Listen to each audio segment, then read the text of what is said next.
Chase,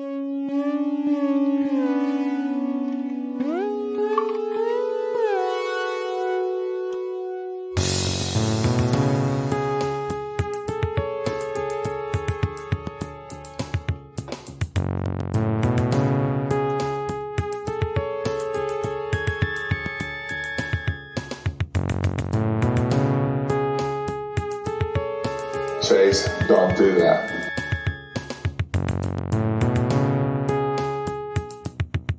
Mr. Son of a Bitch, let's play some cards. All right, welcome again to Waxing the Porpoise. We're here, we're on episode 12 now, and backed by semi-popular demand, we are going to talk about card counting again. So this is part 2, Confessions of a Traveling Card Counter, joined by your host, Jim, G-Baby, and the usual suspect, Steve. How are you, friend? Hello. Good. How are you? Doing well. So it's been pretty tight turnaround here, trying to bang out a few episodes, and I'm excited to get back. I wanted to follow this up like bang bang, but I think it's good too to have a little bit of time to breathe in between talking about card counting. We had a couple people with some questions and just overall some good feedback about the topic. Interesting topic. So part 2 it is. And real quick too, I just saw this today, and I had meant to watch it because I was wondering if there would be anything kind of cool out of that I could glean and talk about today. But it's a pretty new movie starring Oscar Isaac called The Card Counter, released in 2021. Have you seen it? Are you familiar with it? I'm familiar with it. Haven't seen it. Everything I've heard about it has been pretty bad. Really? It sounds like it's not. Yeah, it sounds like it's not even about card counting, really. Oh, okay. That's just like the backdrop of this dude's story. Yes, every card counter I know that has seen it has just said it's abysmal. So Damn. I haven't even bothered to even look up where I could watch it. Well, now I don't feel less as than bad. zero desire. Okay. Now I don't feel as bad not watching it. I thought there might be some cool nuggets in it, but yeah, I mean, it wasn't directed, but it was produced, or it was Martin Scorsese's like production company is involved with it. And that Oscar Isaac dude is great actor, just so I figured he would be able to, more than anybody, he'd be able to get into that mentality and like be able to portray it pretty well. Name doesn't sound familiar. Is there anything that I would know him from?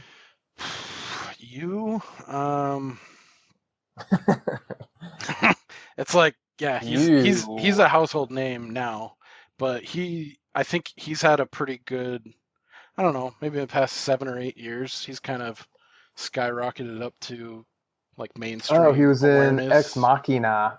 Yeah, that was kind of his leaping off point. He made a movie right before that, a Coen Brothers movie called Inside Llewellyn Davis, or Llewyn Davis. I always want to say Llewellyn when I see that name, but it's Inside Because Llewyn of Davis. No Country for Old Men? He was? No, I'm saying you probably make that Llewellyn. Oh, yeah. Because of No Country for Old Men. And they're both, Coen films, but yeah, he's in it. John Goodman's in it. It's actually really good. I like that flick a lot. But he was in Star Wars, the reboot, or the new sequels. He was in all of those. But yeah, he's a really good actor. He was in the new Dune. He was pretty badass in that. But yeah, I liked Ex Machina quite a bit. I like that movie a lot. Oh, you've seen it? I have. Yeah. Nice. Yeah, that's a mind fuck for sure. Yeah, I hadn't seen it until maybe a year or two ago, but yeah, I was pleasantly surprised. Yeah, he's good. He plays a just total asshole piece of shit in that film. And his range, he bounces a lot. He's kind of like a chameleon kind of guy. But yeah, so I thought yeah, being from Scorsese and him being in it, I thought it'd be good, but it sounds like it's getting ragged on pretty hard. Yeah, I mean, at least from the people I've heard. See if I give a fuck. What was that? Oh, this is a really shitty quality bump of Mel Gibson at peak Mel Gibson. See if I give a fuck. Oh, I couldn't even make out what he was saying. All right, so and if you can remember, if I ask like a duplicate question or something we already went over, let me know and we can try to change it up. But yeah, I also wanted to sort of preemptively just apologize if there was anything that is repeated from the previous episode. I meant to re-listen to it just to sort of check off, like, oh yeah, we had already covered that or explained that. So I don't want to talk past anything, but I also don't want to like repeat or belabor anything that we've already talked about at length. So yeah, instead of saying, I'm not sure if we talked about this last time 1,000 times, I'll just put it out there now that if we did, sorry in advance. I think we got like the basic framework and like, you know, like a high level view on or peek into this world, like from the nosebleeds. I think anything like if we zoom in on it too much, then we risk going like, you know, super technical and like the math side of it, which is probably what we would want to avoid. right. Because so much of that is out there if you want to take it that route. But I have a couple curiosity things just about like the lifestyle, like the things surrounding it, not so much directly Blackjack. And then I have some like, you know, top 3, top 5 kind of stuff and like maybe some experiential stuff. So did you want to start out with anything that's hot burning on your front of mind or? No, the only thing I kind of wanted to hit on at some point is the pros and the cons, because I think a lot of people, when they first get into it, they get, and I've seen this with myself and with a lot of other people who they follow the same sort of path of they get into it, they realize it's something they can do, and that they get very excited because it's something you can easily do at home, practice, get better, and go and execute. And it's very fun at first, like learning, getting better, and then when you start winning and making money, it's fun. But it's not all fun. There's a lot of downsides to it that you could read every book or talk to every veteran player that you come across, and they'll tell you the cautionary tales or the pitfalls that they fell into, and there's just no amount of learning that can prepare you for some of the negative aspects of it. You kind of just have to go through it for yourself, like the losing streaks, the isolation, the kind of just mentally taxing part of it. There's really no substitute for just going through that. So we can touch more on that a little bit later, but I kind of just felt obligated to talk about some of that, so it's not all just, you know, pie in the sky, rose-colored glasses. Yeah. Okay. I think that's actually a good lead-in because that rejiggered a couple things in my head. One of which is you talked about practicing, and then, you know, nothing beats experience, and then there's like, you know, intangibles and things that that you can't learn in a book or you can't soak up from talking to 20 people. But how long did it take you from like, I think this is something viable that I could do potentially for a living, and then practiced at home and, you know, researched on all that, to the point where you're like, okay, I'm going to make the jump, or at least I'm going to get my feet wet and I'm going to go on a 2-day trip and see how this goes? How much time did you give yourself, or did it take for you to make that, like, I'm going to go this one time? And then second question on a long ass question is, after that, then how much longer was it where you were like, okay, I'm going to push forward and make this, like, try to make this my livelihood for the foreseeable future? Okay, so to answer the first question, I think some people are just built differently. I'm much more risk averse than some Mhm. people. Some people get into it and they just want to get into a casino as soon as possible. I think that's kind of a dangerous way to do it because you're possibly awakening a gambler mentality that you have that you might not have otherwise been aware of. I don't really have that piece of my personality where, like, I know card counters that are degenerates in hiding, right? So Yeah. they like the thrill, they like the gambling part of it. You can tell it jacks them up, and I'm not that way. So for me personally, Like kind of like a don't get high on your own supply kind of thing. yeah, and when you do that, you're risking going too soon before you have an absolutely airtight perfect game, and it's such a small edge. If you do not have a 100% perfect game, you will not be a winning player. That's just all there is to it. There's no margin for error. So for me personally, I trained, quote unquote, or learned at home for hundreds of hours before I even went into a casino for the first time. So you have to learn basic strategy first, then you have to learn counting, keeping track of the count up and down. One of the drills you can do is taking a deck of cards, and because the count system that I use, which is called high-low, is a balanced count. If you go through a deck of cards, when you get to the end, it'll be at a 0, right? There's an equal number of high cards, low cards, and neutral cards. So you go through a deck, just flipping over one card after another, and you're just keeping the running count, like 1, 2, 1, 0, -1, -2, -1, whatever. And then at the end, if you get to 0, you were keeping your count accurately. So you want to do that faster and faster and faster and get that down to 20, 25 seconds. And then from there, you combine the counting with the basic strategy, and I would deal myself like a 6-deck shoe, trying to make perfect basic strategy, keeping the count. And then the same way with one deck, when you got to the end of the 6 decks, if your count was 0, you knew it was accurate. Another thing you can do is take like one card out of a deck, put it to the side, do your count, and then whatever your count is, you can know whatever that card should be that's covered, whether it's a low card, a neutral, or a high card. So I did all of that for a very long time. And I remember the first time I walked into a casino, because like when you're dealing to yourself, you will subconsciously slow down if you're having a hard time keeping up. Mm-hmm.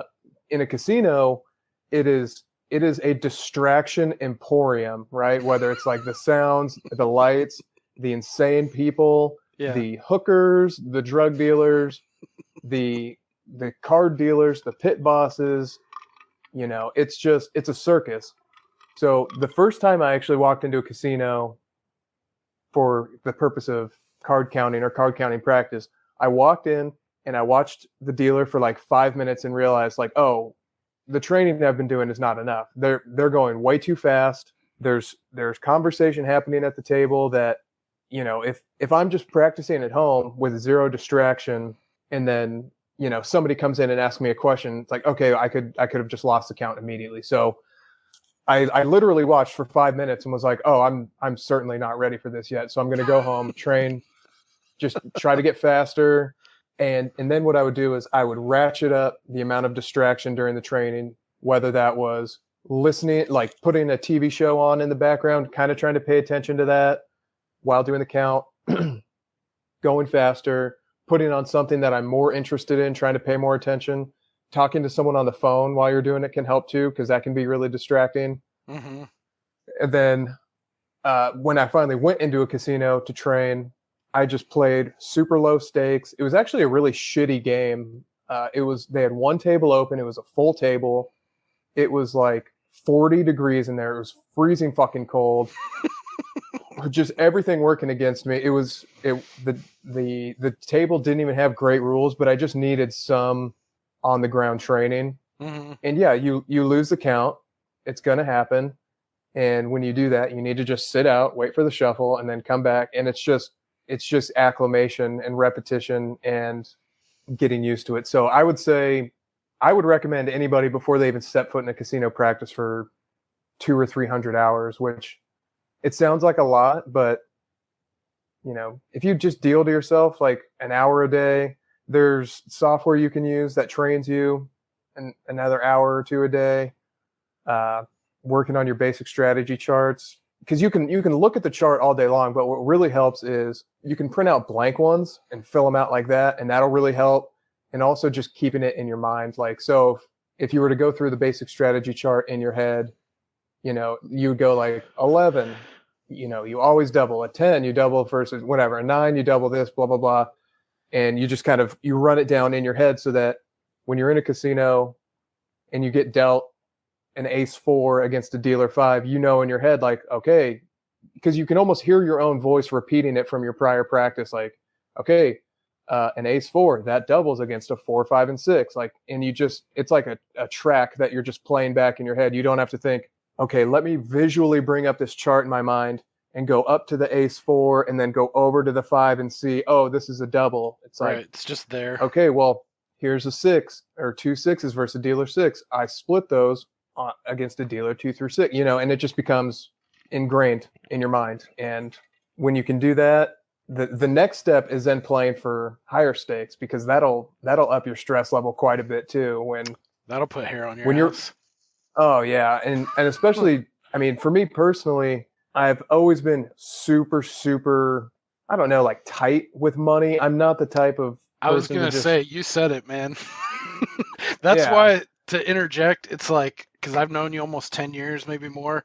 Like, I always knew you, like, I wouldn't say curmudgeon or penny pincher, but you could say that. Like, you were always, like, fucking, like, spot on with your money, like, not frivolous spending, just, like, very aware and frugal.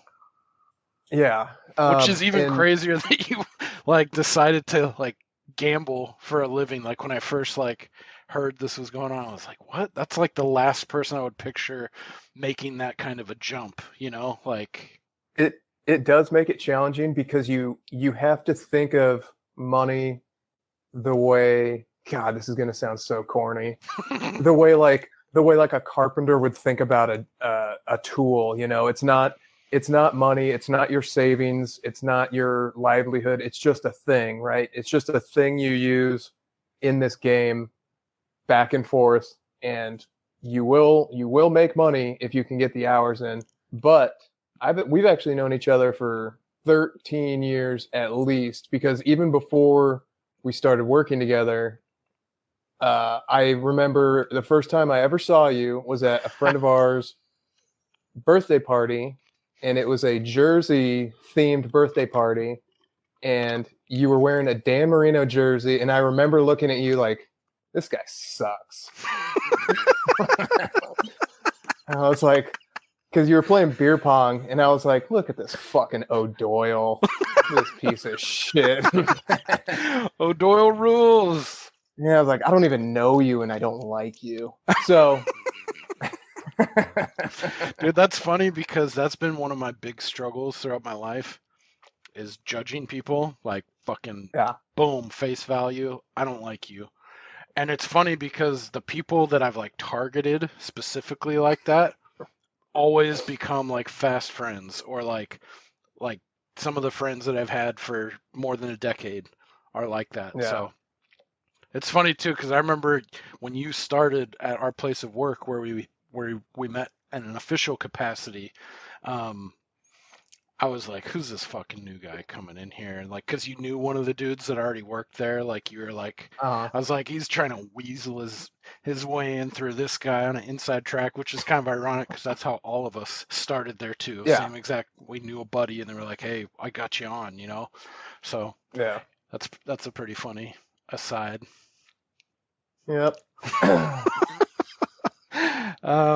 And it's funny too when you're talking about distractions. Like I pictured in my mind, like like a goofy ass like montage in a film of you like ratcheting it up, like having your cat, like giving your cat some catnip and putting it on your head, having a baseball program, like your old lady like cosplaying with like those green fucking casino visors, like with a fake stogie and saying, "Ah, come on, you never hit up with a 10 or something like that." Just Oh like God, yeah. And other people, if I were to make a list of the worst parts about casinos in general, but counting cards in general, at the top of that list would be everyone hates you. The dealers hate you because you're not tipping the way they think you should. And God forbid you win a lot of money and you don't tip them, they're going to be shit pissed. Other players hate you because you have the audacity to play properly, and they're dumb and they think that what you do affects them in any way, shape, or form. And it gets even worse when you start deviating from basic strategy. So, I mean, there's a million examples, but if you think they get mad at you for playing properly, you should see how pissed off they get at you for playing what they would consider improperly. It goes against the book, which is always referenced, but it's always referenced incorrectly. But when you have additional information and you start deviating from basic strategy. So one of my favorites, it's actually my absolute favorite because of how much it pisses people off, is splitting tens. You would never split tens, right? That's kind of common. Any dipshit that plays blackjack even once would know, like, you have a 20. Why would you ever split that into two hands, right? And you're familiar with like splitting hands. That's not. Yeah. I know. Okay. I know the mechanics of splitting. Okay, so normally you would never split tens, but at a certain count and against a certain dealer card, it now becomes more mathematically advantageous to you to split those hands, because now you're going to get more money out on the table at a super high count against a dealer card that's very likely, well, let's not say very likely, but in a situation where it's more likely that they're going to bust on like a 4, 5, or 6, for example. So normally I won't split tens at a place that I'm trying to preserve and play longer, where a place where I'm trying to shear the sheep instead of butcher it. Yeah. You know, so if I'm on the road somewhere and it's like my last day in town, I'm just going hammered ass, playing as hard as I can, as fast as I can, Balls not to talking to anybody. Exactly. But like a local casino where you kind of want to milk it a little bit more, I won't split tens, because the only people that do split tens are either the stupidest people on earth or card counters. And it would take a pit critter, as they're called, or a pit boss, about 1.2 seconds to figure out which one of these two categories you fit into. About And 0 seconds. Exactly. Shout out Jared, wherever you are. And there are certain casinos where dipshit moves like that, the dealers actually have to call out loud, because it's so unusual. Sometimes the pit bosses want to know, like, and it's not blanket policy, but I've been places where some fucking moron wants to double like a hard 15 against a 10, which you would never do unless for some reason you knew the next card coming out was like a 6 or something.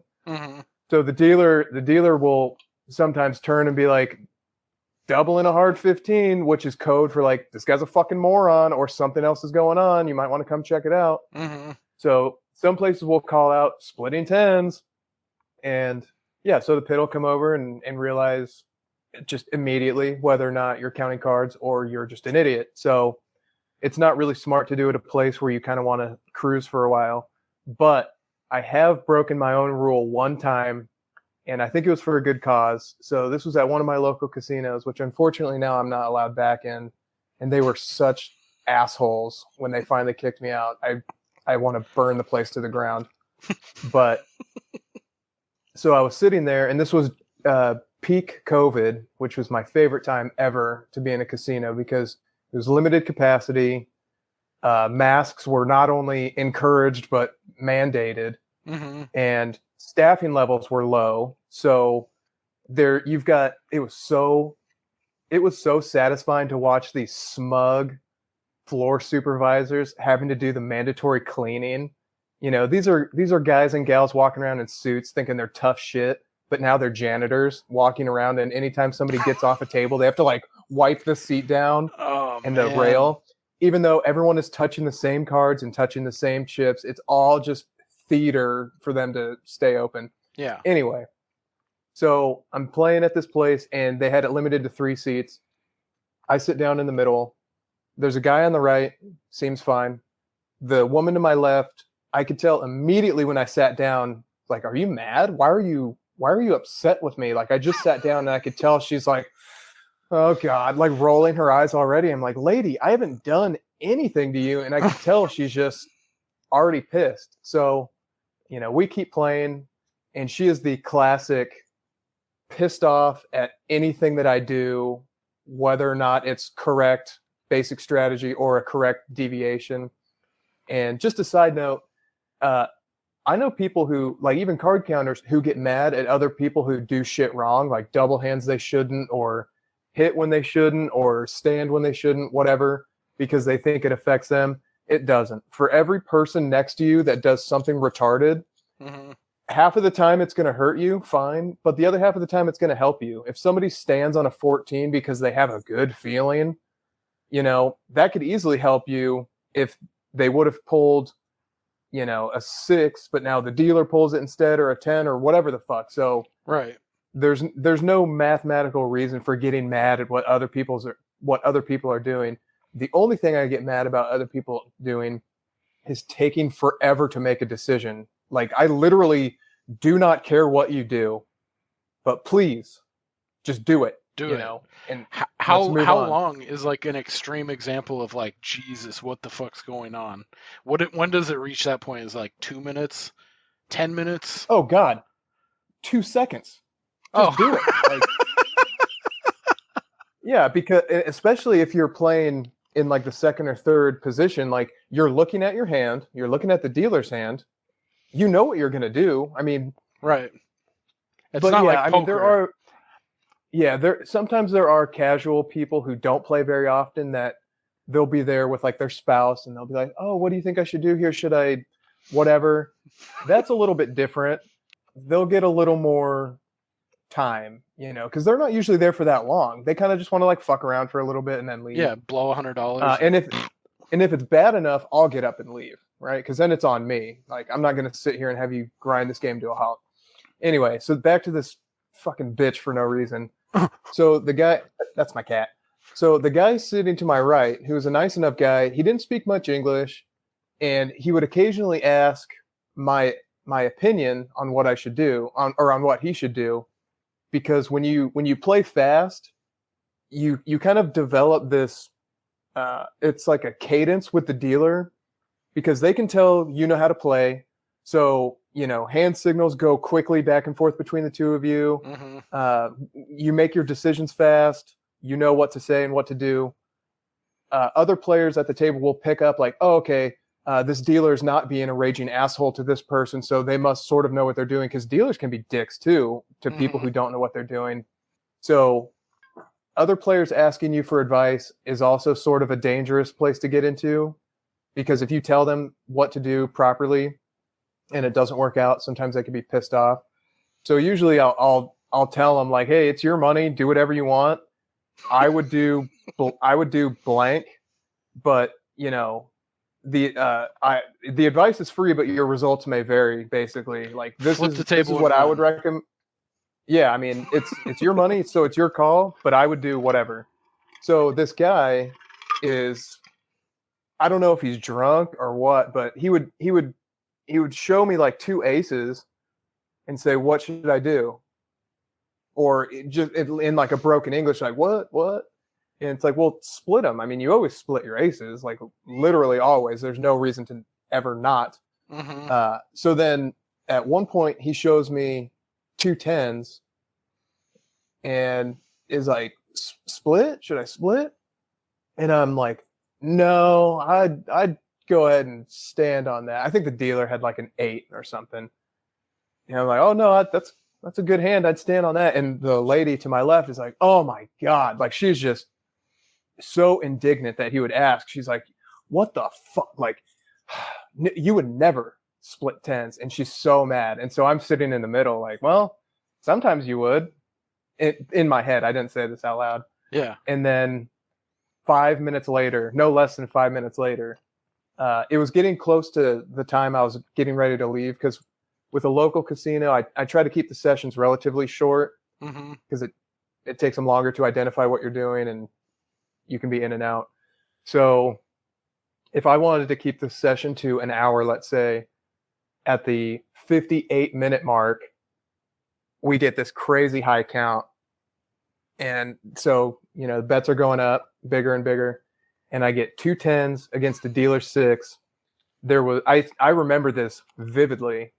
I got 2 10s against the dealer 6 on one hand, and I had a hard 9 on my other hand because I split to 2 hands at a really high count because there were 2 other players. So I wanted to catch as many of those high cards as I could. It was a running 11 with 1 deck left, which is a true 11, which is just a monster count. That's huge. This was in a double deck game, if anybody cares. So I'm looking, and the dealer's got a 6, and my 2 10s, I would split those at a true 4, and we're at a true 11. So it's like, it's not even close to being the right call. It is, and normally I probably wouldn't in that situation, but since this bitch was sitting next to me, I'm like, oh, this is going to be fun. So I split them. And she's like, oh my God. She's like, stands up and is,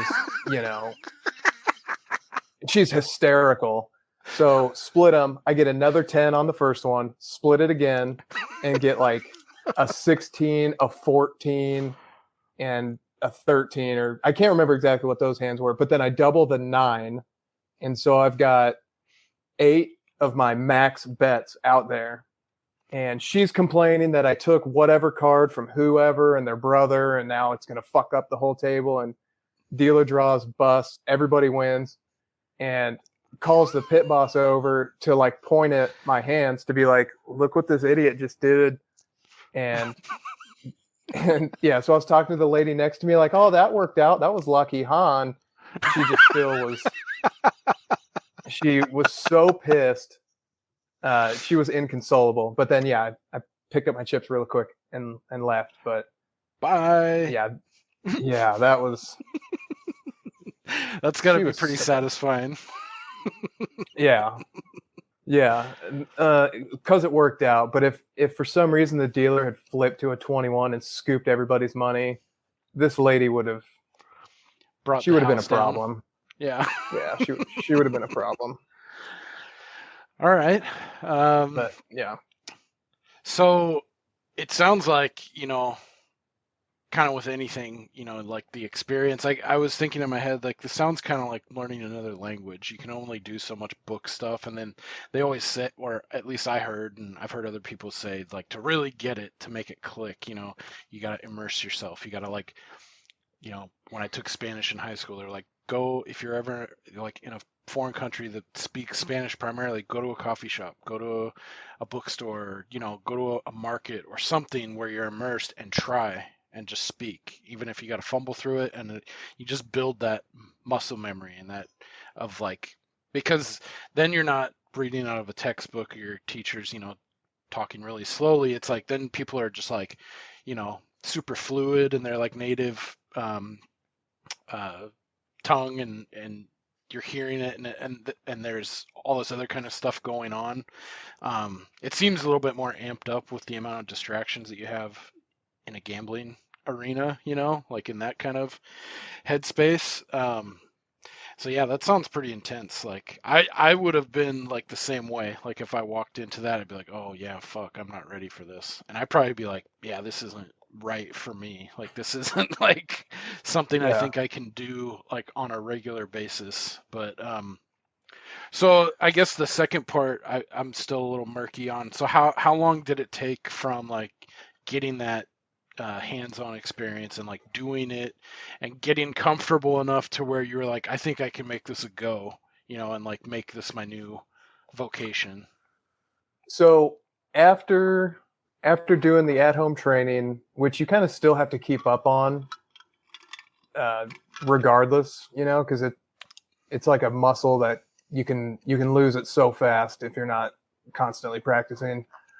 So after doing that and then going to a casino, playing in a casino, I think I probably logged like 100 hours in a casino of just like pretty low limit, just occasional, maybe once every other week I'd go to a casino, and felt like my game was pretty solid.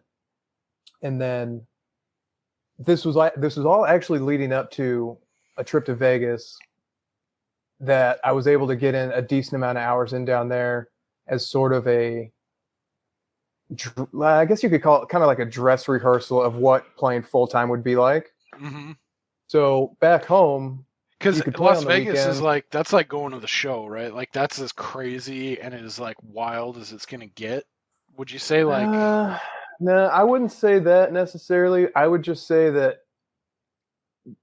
So the quality of games there is not that great these days, but the quantity is such that you can get in a lot of hours. You just got to move around quite a bit because they're very sharp, they're very sweaty, but there's so many other casinos that you can bounce around to different shifts and different days and different casinos.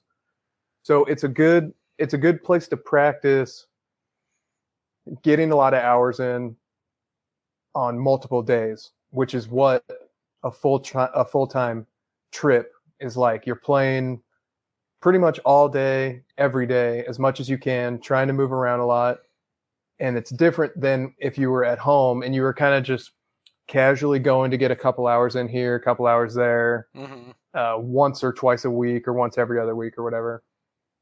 So then once I started doing that, then I would plan occasional longer trips while I was still working, like for 9 to 5, a few days. Yeah. So, and then I would bump that up to every few months. I would try to take a trip for like a week and just really kind of grind the hours, because it really is a grind. Like when you see it in movies or whatever, it's like you just sit down and you just start making money. It's like an ATM. You just go to the casino and you just automatically leave with a shit ton of money. Right. It's really not how it works. You just have to get the hours in. The swings up and down they can be insane, but you just have to get the hours in, and it'll work out in the positive if you're playing a perfect game. But I guess at some point during that time, I'm trying to remember exactly when I decided, like, oh, this is something I could do full time. Like I could tell my normal 9 to 5 to fuck off, and I can do this. And yeah, like, I'm not exactly sure. I think it was. I took a trip a couple months before I left my job, and it was like a solid week long trip. I was able to get in a bunch of hours, and I think that was just sort of the tipping point where it's like, I'm just going to go for it. I'd rather go for it. And if it doesn't work out, no big deal. I can always find something else to do. Right. But if I don't do it and I stay at this job, which had become a pretty big pain in the ass at that point. Yeah. If I don't take this chance and I just stay at this job, it was just soul crushing. So I was like, fuck it. I'm just going to go for it and see what happens. Yeah. And then, usually what I would try to do is, because these trips, like like a week-long trip, it is brutal, man. Like traveling is not that fun after a while. It loses its appeal pretty fast. So to try to avoid burnout as much as possible, I would go on a trip for a week, like once a month.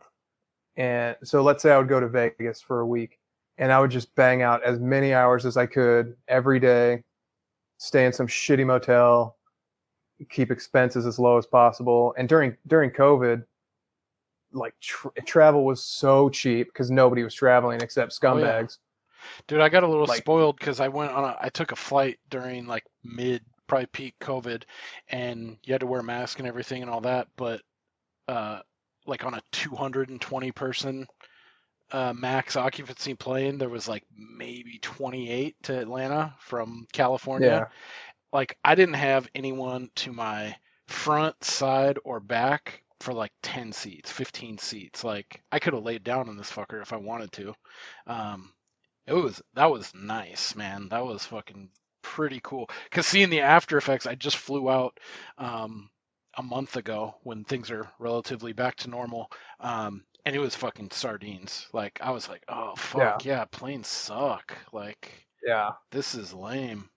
But yeah, like the other things you touched on, like wearing a mask indoors, not having a lot of employees there. Like it sounds like the ripest time ever to like hammer. Yeah, I think it will go down as I wouldn't say the best time, because all the old timers are always, there's always like a nostalgia for like, oh, back in the day they used to blah blah blah, whatever. Mm-hmm. But in modern times anyway, it was a godsend.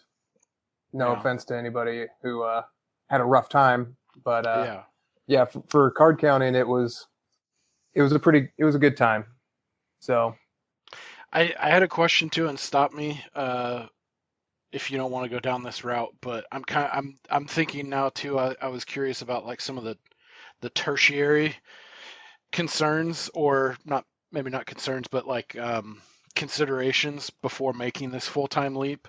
And again, stop me if you don't want to talk about this stuff, but like I know you and your old lady are pretty tight, and like there's not a lot of rules there, and like you both are pretty independent and have your respect each other's freedom. But what was that like? I mean, it sounds like you were working up to this for quite a while, but was it like hair pulling, like a fight, or was there a lot of I don't know if you should do this, or like anything like that? No, she's actually been really cool about it. So from when I first started kind of getting into it, just from like a curiosity level, Mm-hmm. to when I quit my job to go full time, it was about a year. And so during that year, it was like I would occasionally bring it up, like, oh, well, when I quit my job to count cards full time, sort of jokingly, and then it progressively got more and more serious. And I mean, she saw I was having some good results, and I would explain like how the math works and just sort of the concepts to explain that it's not just gambling. I mean, you have a mathematical advantage that if you can just realize that advantage, then you will make money, and not really sugarcoating some of the negative aspects of it. But no, she was always really cool about it. And then she also knows kind of what you mentioned earlier, just sort of how I am with, I'm not a very like impulsive person. I'm not like emotionally unhinged, Right. I'm usually pretty logical or patient or whatever. So, and she was also aware of how progressively shitty my work situation was getting. Yeah, I'm sure. So she kind of just was like, I get it. So if this is something you want to do, I assume you're not making a rash decision. And yeah, so she's been super supportive, and I think she enjoys that I get to spend more time with our cat, so she doesn't have to stay home alone all the time. Right on. Yeah, I mean, Yeah. if anybody was going to make that jump, like you would be like the safest person, like not to worry about like ending up in the bottom of a bottle, or like spiraling into like some kind of like hardcore like jam in a gambling situation, like fucking gambling the mortgage away or whatever. Right on. Yeah, and she That's knows cool. I'm not out there plowing strangers on the road. Right. Just slaying. What about and if this is a bridge too far too, let me know. But what about like anybody else in your life, like close to you, like immediate family, like brother, sister, mom and dad? Were they just did you hold back as long as possible from being like, yeah, this is what I do now, or were they like, No, oh, I I'm mean, so it disappointed in was you? sort of similar with them too. Like I would kind of just talk about it as it became like a hobby, and then like a bigger part of my life, and then sort of leading up to it, they kind of all saw the writing on the wall, and yeah, no, they've all been great, and I wouldn't blame them if they were like, this is a bad idea. I mean, you have a good job that's stable, and who knows what's going to happen if you leave it. But no, they've all been great, super supportive. But yeah, Right on. Yeah, because I know, like, a person in a different situation, they'd have all those other extraneous things to deal with too before jumping into this. So yeah, it sounds like you kind of had like the perfect platform and like opportunity to do something like this, and like, it seems like you got all the recipe, or all the pieces of that recipe like dialed to like make it something where you can do and not have fear of like, like spiraling out of control, or like, yeah. So one other thing I'll add to that is, one of my biggest hesitations was, I have known people who have had losing years. Like, so losing streaks are measured typically in time between all-time highs, right? So if you imagine a graph that's going up to the right, let's say your career winnings get up to like 20,000 or whatever. And then let's say they get up to 20,000 at hour 100, just to make the numbers easy. And then let's say you dump 15,000 and you're down to 5. And let's say you don't get back up to 20,000 until hour 300. That's a 100-hour losing streak, right? That's the amount of time between those 2 points where, or your new between all-time highs. So $20,000 and 1. So when you get back to where you were before you had this downswing, and now you're up again, that's what is considered a losing streak. And so if you're getting like 500 hours a year it's a good base. 1,000 hours a year is even better. I've known guys who have had 2, 3, 4, 5, even an 800-hour losing streak. Damn. Which, it's brutal. And I knew that going into it, but I mean, just chalk that up to one of those things where, yeah, intellectually you can know that's inevitable. It is absolutely inevitable. There's no one that can avoid that. It's just the way the math works out. So you're just hoping to catch that where you in like the midpoint or later, like where you built up enough of a bankroll to be able to weather those peaks and valleys, or those valleys. So I think a lot of people who quit early hit that downswing early on, and it just morally crushes them. Right. But like from a financial standpoint, when you're looking at your bankroll and how that equates to your risk of ruin, which I don't know how much we got into that last time, if at all. But I don't think we touched on that's a new term, risk of ruin. Okay, so when you so just square numbers. Let's say you're playing with a $50,000 bankroll, and you plug into the software your bet spread of, I'm going to bet this much at this count, and these are the conditions of the game. It'll spit out a number that says, okay, well, this is your risk of going broke, basically. So is that a percentage? Yeah. So let's say it's 1%. 1%, that's pretty high for a full-time player who is making all their money from card counting, in my opinion. Some guys are more comfortable playing with a higher risk, but so that's your risk of going completely broke. You can mitigate that even further by, let's say you take a 10% hit on your bankroll. You can resize your bets down so that, if the losing streak continues, you won't be losing as much. Because let's say you lost 10,000, now you're at 40,000. If you continue to bet the same way, that risk is going to creep up a little bit more, but you can creep it down by reining in your bet spread a little bit, playing more conservatively. It'll take you a little bit longer to get back, but it's safe. But it's safer. So you're looking at like, okay, I'm going to make a little bit less per hour this stretch, but it's going to be a little bit safer. So even on a game where you have a 1% risk of ruin, I can't remember the number off the top of my head, but in a 1% risk the chances of you losing like 20% of your bankroll is like 50%. Like it just happens. Like when you see, if you were to look at every professional card counter's chart, you will see snippets of time where it's just brutal, like huge downswings for hundreds of hours. But then you will also see huge snippets of time where it's just all positive, you know. Right. But the way to overcome that is just time. So I think the guys who have a shitty run early, it just scars them, and they don't want to deal with it, so they just quit.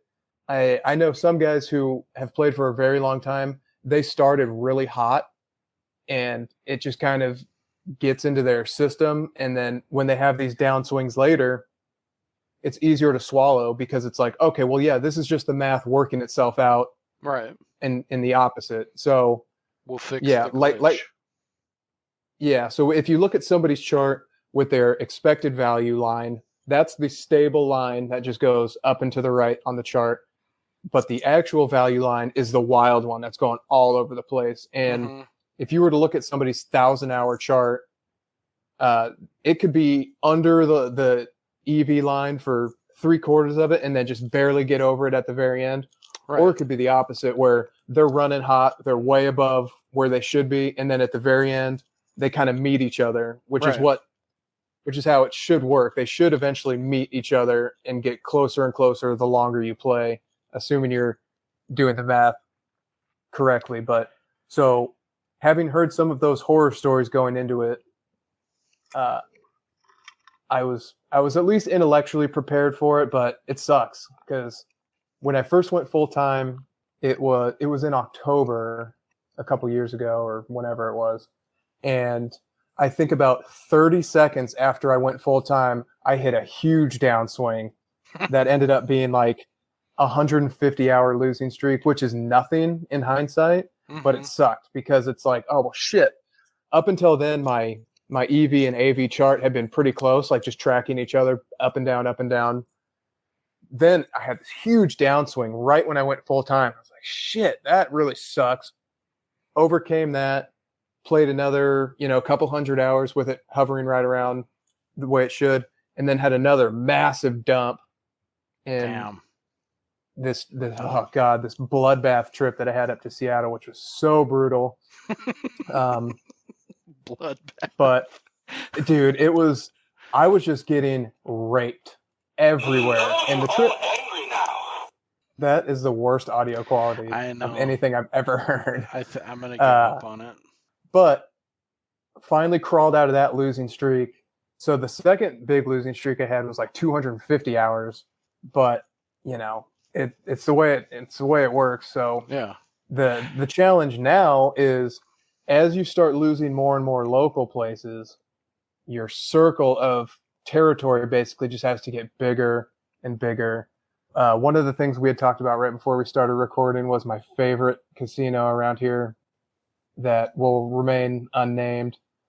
That this is not the place I want to burn down. That place, they are huge pieces of shit. This place was like my version of Cheers. They were so nice. Everybody knows your name. Everybody knew me. I knew all the dealers. Woody's at the bar. They were super, super nice. They had a good game, and they just did not give a fuck about card counters because they were just making so much money. They didn't give a shit. Somebody comes in there and hits them for like $1,000. You are surrounded by people who are just dumping money all day, every day. And they have a big poker thing. Like they have a nice poker room, and they're just making, I don't know if you're familiar with the rake in poker, where it's basically just a house commission. So if you've got 10 guys that are all playing poker, every single hand, the house is like, thank you. I'll be having a little piece of that. Every single pot. Like, yep, give me a little piece. Give me a little piece. I'll be having that. So there's no risk to the house in like that type of poker room, because it's like, if players are coming in and playing, they're just making money. So what happened? Did they go out of business, or did the place burn down? No. Oh no, they're booming. They let's just say that they finally started caring about card counters because, and this was just really shitty timing for me, because there was one guy on staff there who was on to me early, like very early on when I started playing there. And he told another one of the supervisors that he Widowmaker. thinks this guy's such a dick. So he told another one of the supervisors there, hey, I think this guy's counting cards.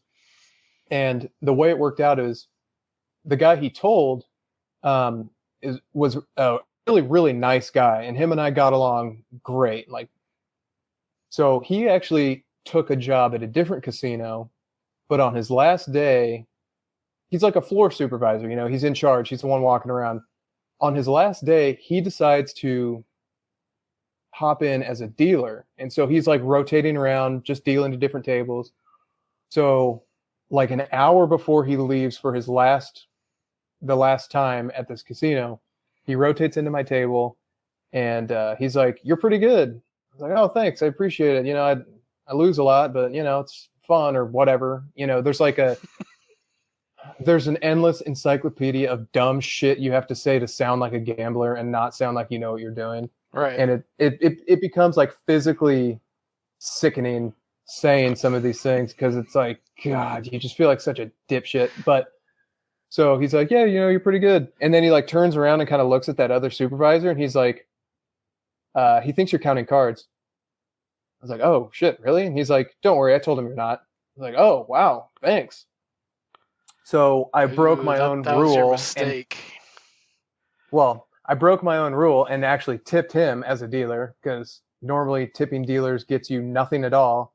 But him telling that other guy that I'm not counting cards when this guy clearly knows I am, that was worth money to me. And having that knowledge was valuable because now I know I need to steer clear of this guy because he's on to me, confirmed. So that was worth the $10 I tipped this guy. So fast forward a year, maybe more. And I had a routine where I would go down there because it's a little bit of a drive from where I live. So I'd go down there, play like all day, stay the night, play all day, and then come home. And I would do that like once a week in between these trips that I would take because they just didn't give a shit. Right. So one morning I walk in there and it's like saying hi to every single dealer that I know. And the times and days that I would go in there, it was usually just dead, which is perfect because we could play fast, whatever, don't have to talk to anybody. And so I sit down and I start playing, and there were at least 2 or 3 dealers that knew what I was doing, and they were all very different about it. One guy, super cool, knew what I was doing, didn't say shit. He would just deal fast, and he was super cool about it. Another guy knew what I was doing, was a piece of shit. He would always make little comments about it. I think trying to elicit tips for his silence, but he's an asshole. Didn't tip him. And then the third guy, super nice guy, and he was like a huge fan of card counting. He didn't really understand how it works, but he would always be like, hey, so do you keep track of all your wins and losses? Like he would ask these really bizarre questions, but I could tell he was an admirer of card counting, let's say. Weird. So, and he would always ask questions about it at the table. He'd be like, "What's the count right now?" And I'm like, "Dude, shut the fuck up. Your boss is like right behind you. We can talk later about this if you want, because we would sometimes talk away from the table." Yeah, I was like, dude, please have a little discretion.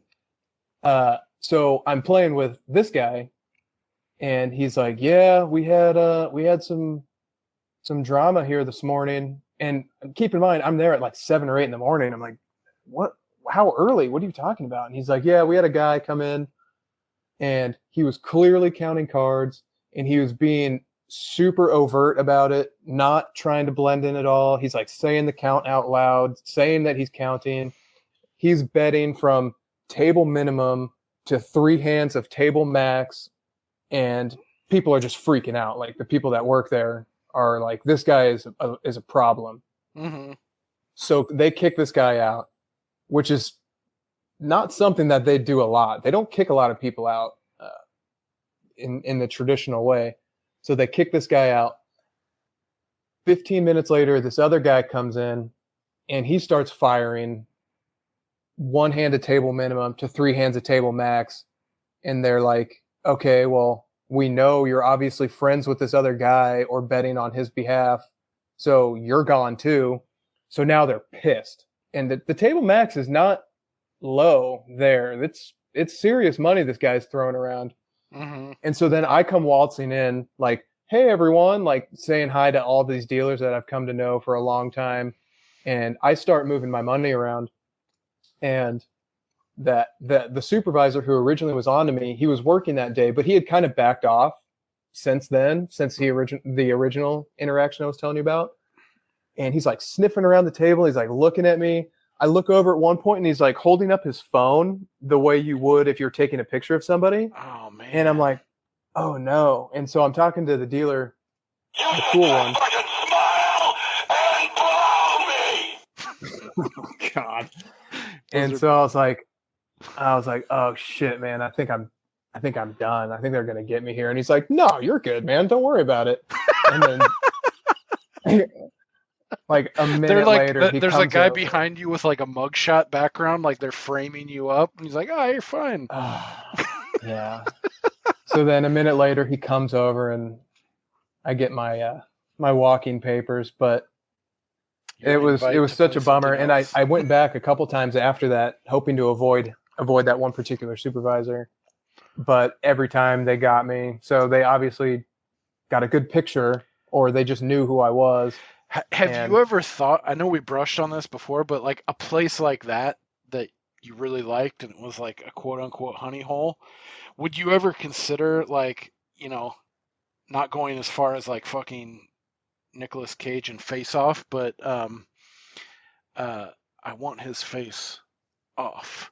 How far would you go to like fucking shaving your face and like dyeing your hair and like coming up with some like have you ever thought about like doing something nuts like Ms. Doubtfire style? Yeah, and like I know people who have literally bought expensive prosthetic like masks, and like these things are Hollywood level special effects, thousands of dollars. Yeah.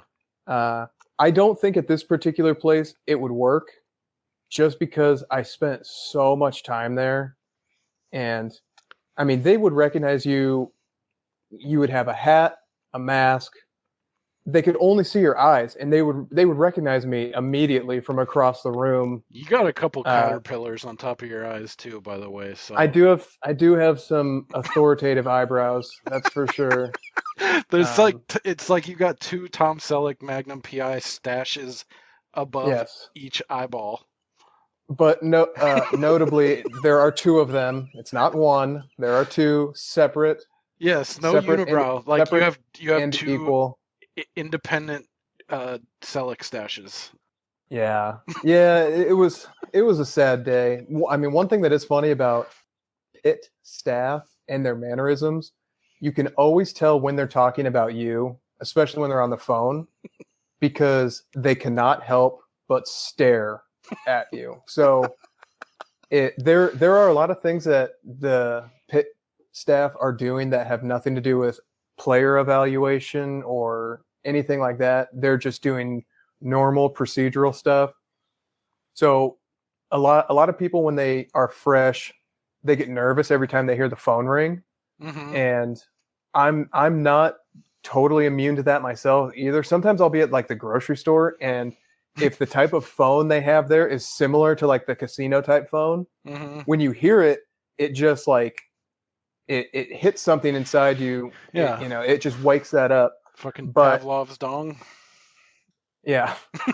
But if you see them on the phone and they're trying to be discreet, but they're also looking right at you, that's a classic sign that, oh, they're talking about me, because, the person in surveillance will be like, hey, the guy who's sitting at second base on table 21, and they'll just immediately look over at you and they can't help it. And then when you look over at them, if it's innocent and they just happen to be like looking in your direction, talking about something else, they'll kind of just like keep looking towards you and just look kind of bored. But if they're talking about you, they'll try to really sneakily avert their eyes, even though their face and everything is still pointing at you. Like directly at you. Yeah, so You're standing straight up that's now like a wedding. Dick. nice cut. That's so bad. Oh my god. Boys with toys. Yep. But yeah, that's one of those fun little like psychological things that you start to pick up on later. So one funny story real quick about different pit bosses have different demeanors. You know, some of them think they're really tough, and some of them think that they're in the mob and they kind of walk around like they just like that fake tough guy Joe Pesci kind of vibe. What are you doing there? Yeah. But then other guys you can tell are super non-confrontational. And I actually feel bad for those guys when they come to kick you out. So Because you imagine like the prototype that they would actually have to defend against, and like seeing them having to be like, and deal with that situation. Yeah. Well, it's like I don't understand how these passive guys deal with drunk patrons or, God forbid, people who are actually cheating or committing crimes. Like, right, that's what I mean. So, like, how do they deal with that? Like, they probably just call security. But with card counters, they're probably like, just handle it, you puss. Yeah. So there's this chain of casinos in Vegas that are called Stations Casinos, and they're all over. There's like Palace Station, which is pretty well known. Yeah. That's where OJ like beat the shit out of that guy and tried to steal his merch back or whatever. Yeah. Yeah, those, but I stayed at a Sunset Station, I think it was, one time. Yeah. For me, it's like, that seems like the perfect balance of like cheap, yet it's still like a nice place and like a night, like, I feel like you get a shit ton of bang for your buck there versus going, we're going to go to the Mirage or the fucking, the Bellagio, shit like that. Yeah, they are definitely an off-strip chain, right? Palace Station is close, but they're not on the strip. But they have properties all over, from way out west in Summerlin to down in Henderson, where you were at Sunset Station, down out towards Hoover Dam. But they have these fucking billboards all over town that will show like some poor old lady who's gambling her, Social Security, and it'll show her holding a check for like $1,000 that she won on a slot machine. And the tagline on all of these billboards is, Stations Casinos, we love winners. And they are all over, and they are so annoying because, they've kicked me out of their casinos so many fucking times. It's infuriating. And they can be assholes at some of them. But so I had always wanted to, and this is not a unique story to me. I've talked to other people who do the same thing because it's hilarious. I've always wanted to, when they're kicking me out or trespassing me or walking me to my car, be like, what the fuck? I thought you guys liked winners. This doesn't make any sense. This isn't fair. No, I will not make out with you. You have billboards all over town saying how much you love winners. I don't understand. Are you going to put me on one of those billboards? Or so I've been wanting to do that for a while, but I never had the presence of mind. Like, it just never, I don't know. I would always kind of go into like, okay, just get your chips. If they're going to give you a hard time, just leave. Just get out of here and move on to the next place. That's like the regimented like survival mode, like boom. Yeah, you kind of go into autopilot. But on this particular trip, this was, I think, my last day in town. So I was kind of just in fuck it, let's burn. I'm going to burn this motherfucker down mode. And so I was at one of their other... What? I said you better not, from Orange County. Oh, I was going with Harold and Kumar. Just thinking of those tasty little burgers. Yeah. Makes me want to burn this one. So it was my last day or second to last day, and so I'm at one of their sweatier casinos, and I didn't even play for that long. And then this poor nervous bastard comes over, and he's like, "Hey, they don't want you to play anymore." And I'm like, "What? that sentence doesn't make sense. What are you talking about? And so I was just like, I was confused. Like, are you actually kicking me? Like in my mind, I'm like, are you actually kicking me out, or are you just kind of making small talk? What do you mean by Because that? by saying they don't want you to play anymore, that could be a pit boss who's trying to be cool. That's like, hey, they can tell you're good or whatever. But it's like, so I look at him and I'm like, that was my cat. I didn't say that to him. I look over, I'm like, what? And he's like, they don't want you to play anymore. And he like points up at the surveillance cameras, and he had just been on the phone. I'm like, all right. And he's like, so just go ahead and cash out and leave. And so one of the questions I'll usually ask when they back you off is like, okay, but they're not going to give me any problems at the cage, right? Because then if they do, I can be like, get fucking Bill over here, because he just said that you guys wouldn't give me a problem. But he's like, oh no problem. And so then he walks away, and I remembered. I was like, yes, I finally get to do it. So I was like, oh wait, hey, come back. And he comes back like, yeah, hey, what's up? And I was like, Bob, I thought you guys liked winners. I don't understand. And I felt bad because of how uncomfortable he was, because he kind of just nervous laughed. It would have been more fun if it was one of these dickhead fake tough guys. Yeah. But he just had like this really awkward, like, yeah, I don't know. Basically, like, I just work here. I don't know. I just answer the phone. He was stuck in neutral, just grinding gears.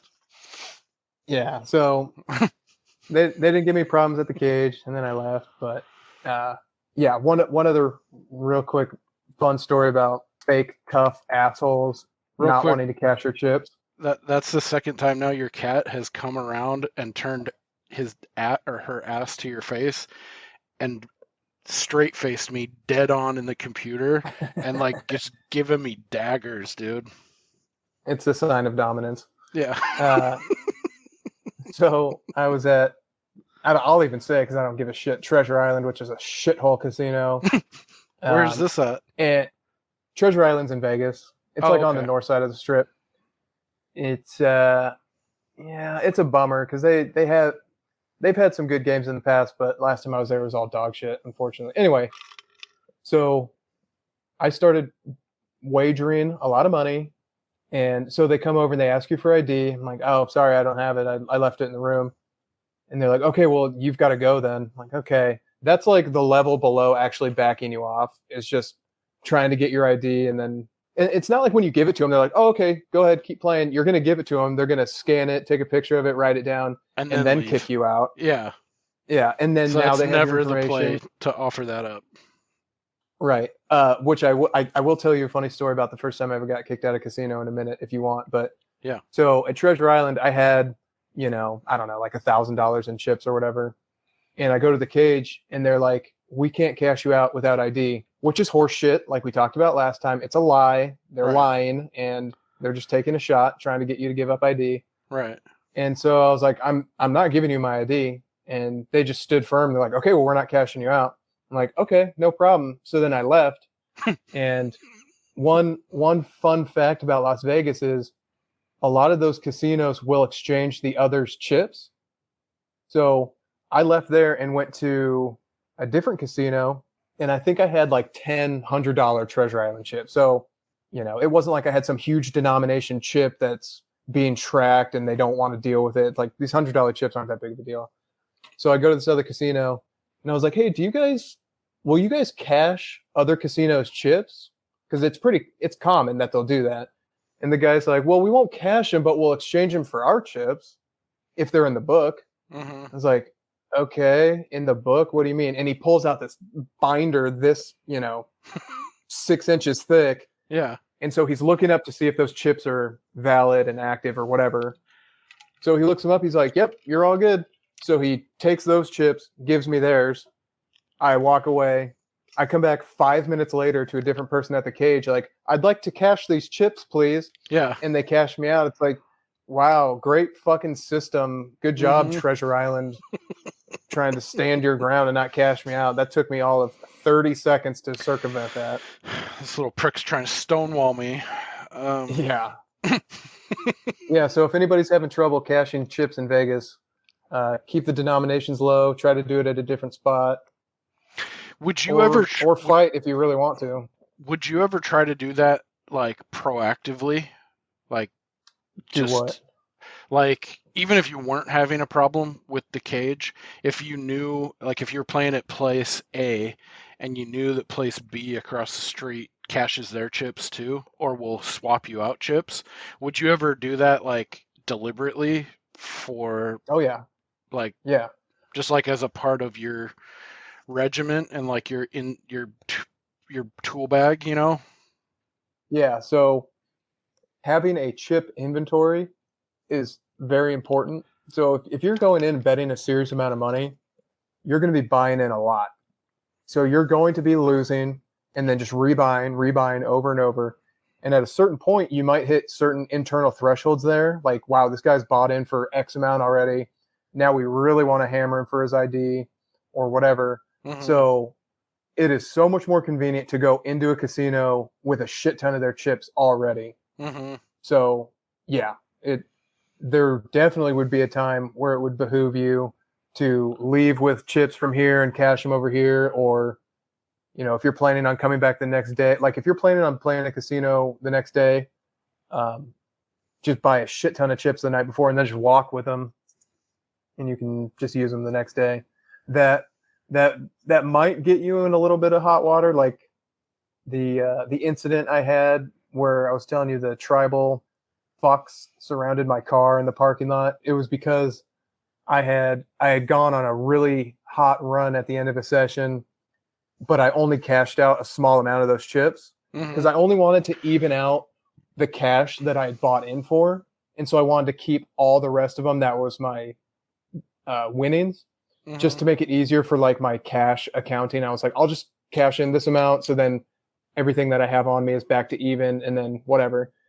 And they followed me out and they're like, we just think it's really weird that you would win, X amount of dollars, but only cash in whatever. And it's like, well, I'm going to come back and play more. And they were just super weird about it. So yeah, just as a cautionary tale, sometimes stuff like that can trigger them. But at the end of the day, casinos are extremely unpredictable. You never know what's going to set them off, what they won't even pay attention to. It's bizarre.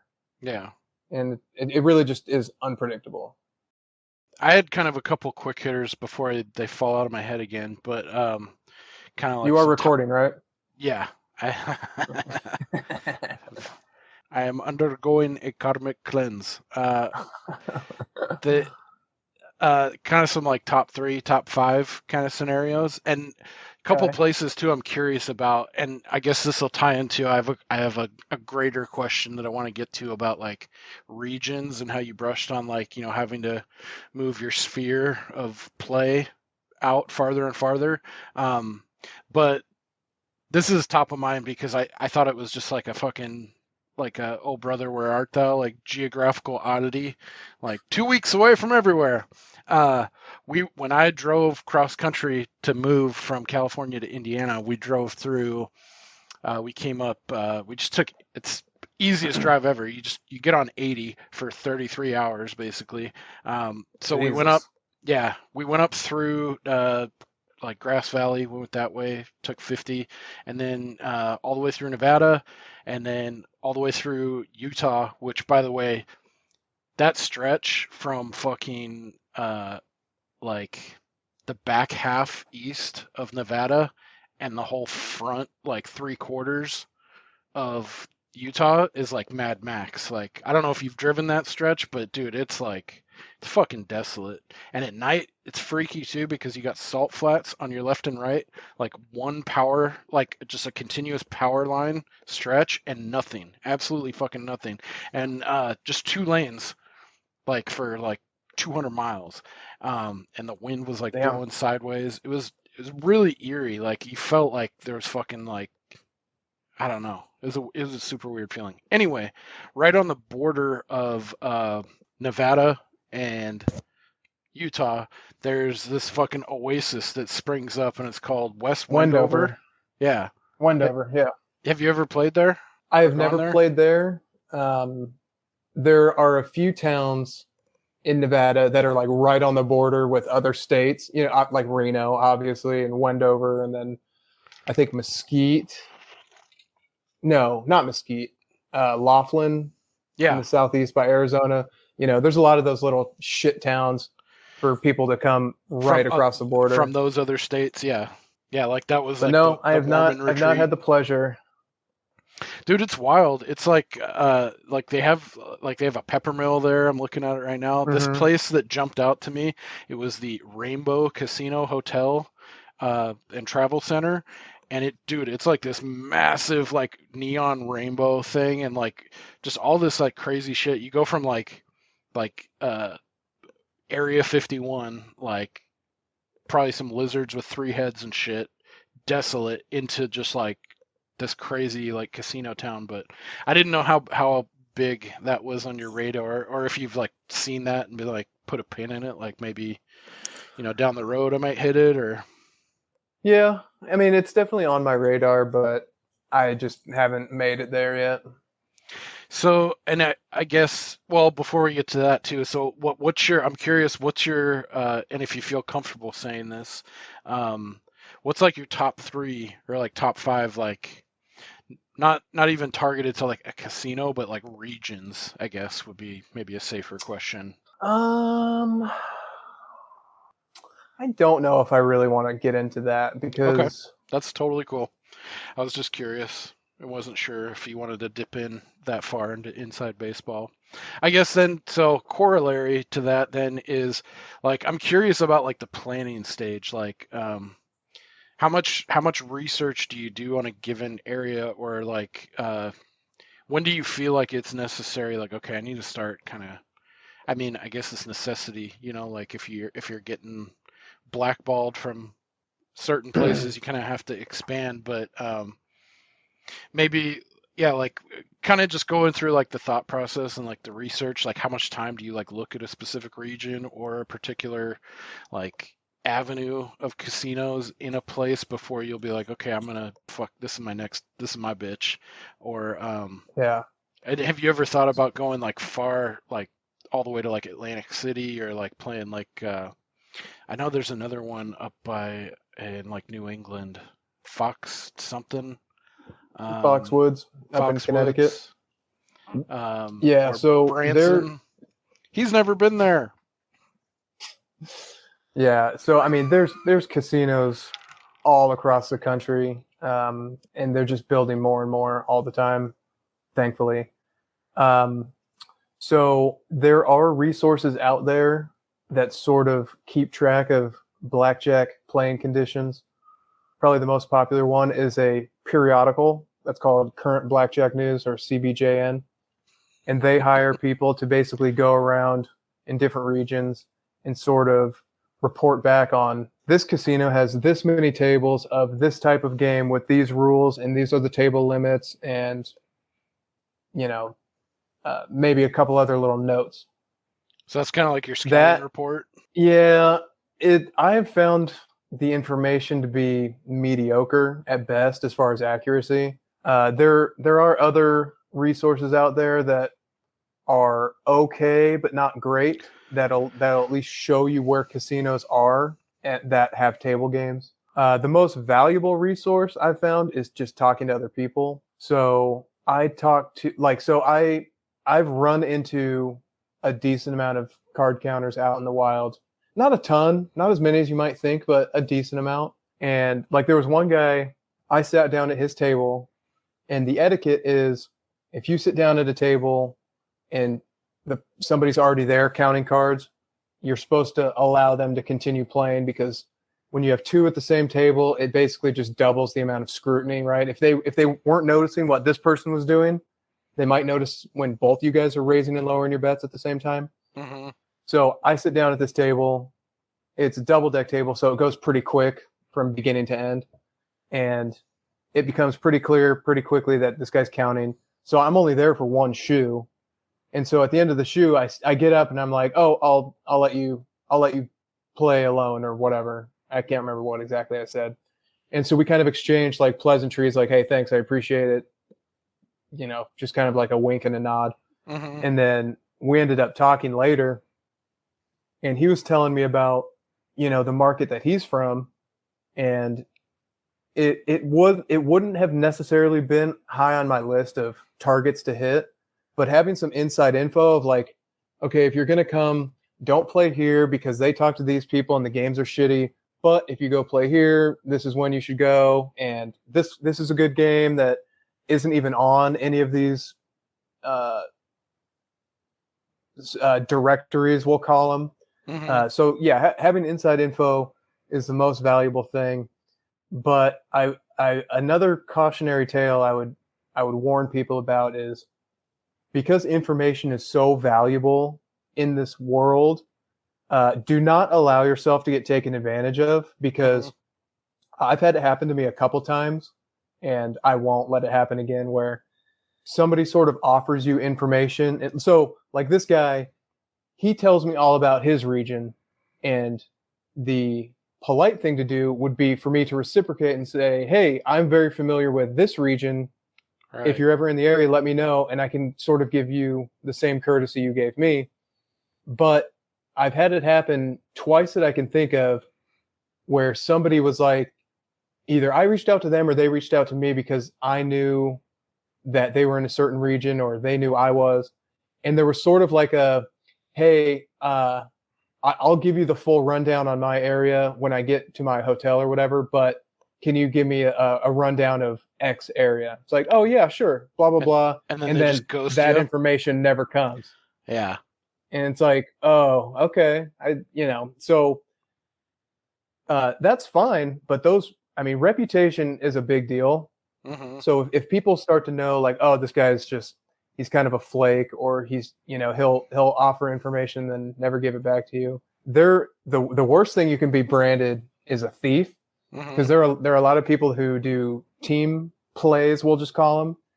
And if you steal, it's a scarlet letter on you forever, and no one will ever work with you ever again. And Damn. so don't steal. Don't represent yourself to be something that you're not. And if somebody shares information with you, share it back. And yeah, I mean, that's probably one of my biggest weaknesses, is the whole networking concept, because I hate the idea of people selfishly trying to become friends with other people just for information. Right. Like I've met a couple guys out in the wild that are super, super like well known in the card counting world, because it's a small world. And like I would be willing to wager my house that if I said a certain person's name, 99% of people who count cards would be like, oh yeah, I know that name, or I've heard that name, or I'm familiar with his story or whatever. And I almost have the opposite urge, where it's like, I don't want to be perceived by this person to be like an information leech. I'd rather just be friends with them and not ever talk about blackjack, but just like be cool with this person. And I think it's kind of been to my own detriment to not be that, like, you ever have a coworker that's like always kissing ass, just trying to climb the ladder. And it's like, I don't like you as a person, because I can never trust anything you're saying or doing, because you're just trying to scramble your way ahead and stepping stone on all other people. And right. Yeah, like, it's hard what to have you trust those done? people, because it's like, well, as soon as you're done with me and you've decided that my value is now less than somebody else's, you're just going to move on or whatever. It's like, Right. yeah. Yeah, it's disingenuous. Don't remember what the question was, but No, that's cool. Yeah, that's like getting into more of like the philosophical, like the game within the game, like not only like researching and like, like the actual technical aspects, and then like the greater, like, where am I going to go, plotting your next move, but then also like the networking you're talking about, like knowing who to trust, and like probably you just have to learn by experience and talking to those people, and when the opportunity arises, hopefully you make the right decision and you don't get taken, or yeah. Dude, so get a load of this real quick.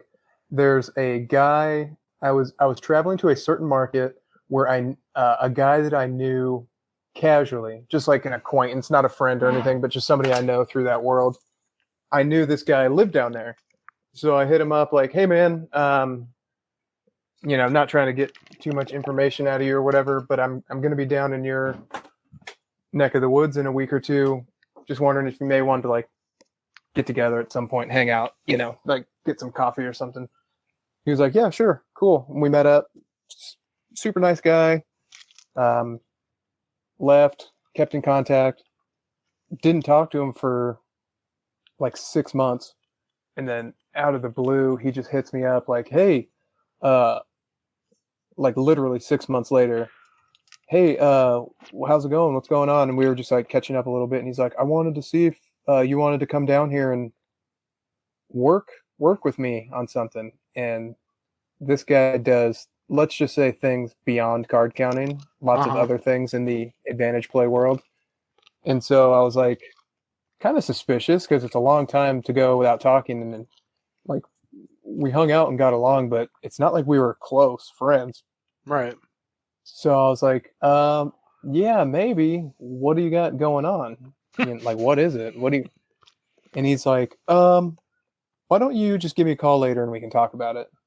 I was like, okay. Sketch. Yeah, so I never ended up calling him. Yeah, it just seemed super weird. And then like a week later, maybe 2 weeks later, I start hearing from a couple other guys that I know that he had stolen like $25,000-$30,000 from a couple different guys. Ooh, Jesus. Yeah, so imagine if I was like, hey, that. come down here, we're gonna work on this thing. Let's each put in 25 grand and then we'll go do this move. And then either I just say, oh, we lost it all, or I just ghost you, never call you back. Like that's the risk you take when you start working with other people. So yeah. Damn. Scary though.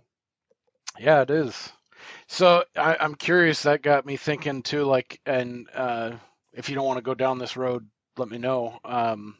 Is there anything like what's the next closest thing that's like synonymous with, or can be synonymous with advantage play that you have to be wary of not falling into a trap? Like, are we talking about like drugs or like hoe running? No, I mean, it's not a very fun answer, but I would say like mental illness. Like, because dude, the only people I know who have done it for years, they will tell you it takes an incredible toll, like on your brain, and just like your mental chemistry too. Like, there's so much, like dopamine and adrenaline and all this other stuff coming and going. It's like, it's just not good for you for like so spin long. cycle in the fucking washing machine. Yeah, you're always kind of looking over your shoulder, trying to avoid detection. I mean, one of the biggest stresses is if you travel with a lot of cash. I don't know if you're familiar with, well, if you're traveling with a lot of cash, at any time you could get robbed. Right. But also, I don't know how familiar you are with civil asset forfeiture, where a cop pulls you over and fines $20,000 and thinks, this smells like marijuana, so we think it's related to drug trafficking, so we're going to take it. Mm-hmm. And now it's up to you to prove that it's not related to a crime. And if you can't, we're just going to keep it. Like, we don't have to charge you with a crime or anything. Fuck we can just suspect it and steal it. Damn. It's pretty scary. Yeah, that's fucking nuts. I didn't think about that at all. That's like one of those, I'm sure there's 100 more different facets like that like the layman wouldn't think about, but once you're immersed in that world. So I guess, I mean, not to get too philosophical or too heavy about it, but like, and this is a pretty personal question too, so answer at your own risk. How sustainable do you see this being? I don't mean this to sound like fucking like Dr. Phil or anything like that. I'm genuinely curious. Like, did you go into this like, and did you think this far ahead? I don't know. Like, I'm gonna do this for 5 years or 10 years, or you just riding the wave, living in the moment, as it were. Yeah. Like, yeah, kind of that. Because I mean, it's really just not sustainable long term. I mean, there are there are the exceptions to the rule. Like there are a handful of dudes who have been doing it full time for 50 years or whatever. Right, and they can turn it off and on, and it doesn't bleed into like normal life with all those other things you're talking about, like what it takes to like maintain that level of like stick to ofness and like not like breaking down for all the stresses that are involved with it. Yeah. I think for me, it's probably going to be something that's kind of always there, maybe as like a part-time thing, because doing it full time it's a lot. Yeah, I can. So I guess we'll kind of just see how it goes, but yeah, and I think I'm curious too about what we were talking about a little earlier, how you were talking about like the perils of like people jumping into it and like thinking it's all fun, and it's not. It's like you got to put in the hours and the time and everything, like because I can think like just for myself, like the first thing that jumps out would be like the atmosphere you're in. Kind of be pretty neat having that kind of freedom, and you're not tied down with like a traditional 9 to 5. You're not answering to a boss. You're your own, you're the master of your own destiny kind of things. And it seems like it would be really hard to temper that with like the discipline involved, like sticking and staying, making it pay, weathering those storms. I don't know. I think that's just a comment, really. I thought I was leading up to right. a question, but well, you're right, because it is very attractive from the outside looking in, especially if so. One of the reasons I was trying to make sure it was something I wanted to do was, is this something I actually want to run towards, or am I just like running away from my current situation? So you see this too, like with people who they're very excited about it because, like you said, it's very attractive from the outside, but a lot of people are also just trying to run away from whatever shitty situation they're in, and they see it as like, oh, this is just an easy living or whatever. Right. So yeah, that's definitely something that needs to be thought about. Yeah. Have you given any thought to like expanding and at least just checking it out to see what it is all about, like Atlantic City or like more towards the East Coast? Because I imagine, just like with anything, like there's different vibes, there's different ways of operating in like California, Arizona, Nevada casinos versus going hitting like Branson and like more the Midwest, and like there's like a different there's a different dance going on with the vibe and the people out on the East Coast, I'm sure too, because they're more established and they've been doing it, they've been at it longer, kind of thing. Yeah. So I've never been to Atlantic City, and from what I hear, the quality of blackjack there is almost non-existent. Piss poor. Yeah, I'm sure that there are opportunities there for blackjack, but I don't know.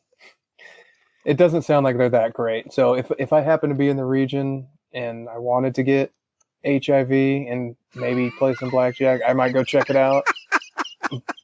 But yes, there are, let's just say there are a lot of good markets from coast to coast, north, south, east, and west.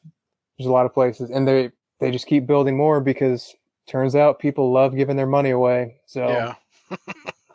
Is there anything like distinctly like regional that is like a stark difference?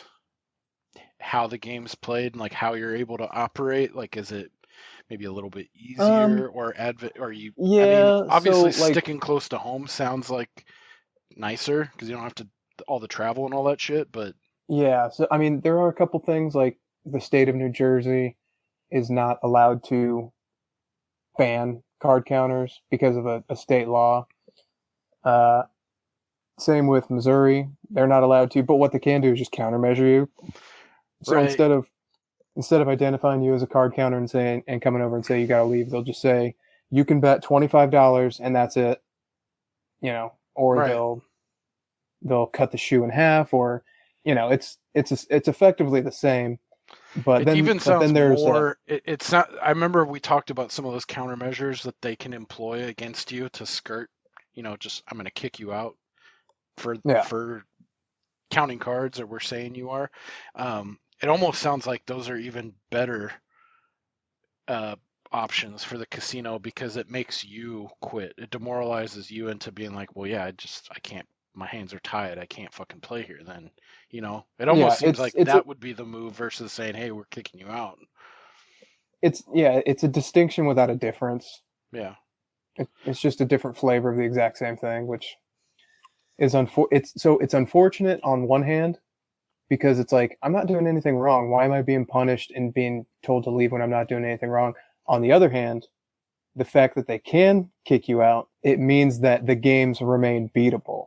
So if it was a nationwide thing that was like you can't ban people from counting cards, you can't limit the way they play, you can't limit their betting, you can't, unfairly alter the game at all based on this person's skill level, guess what? That game's going away because the casinos are not just going to offer they're not going to have a loss leader on the floor where it's like, okay, well we know we're going to get hammered here. They'll just put in another fucking CSM table or the continuous shuffle machine that we talked black about, box or thing where you can't see the deck. Yeah, or they'll put in another Pai Gow table or roulette or some other bullshit game.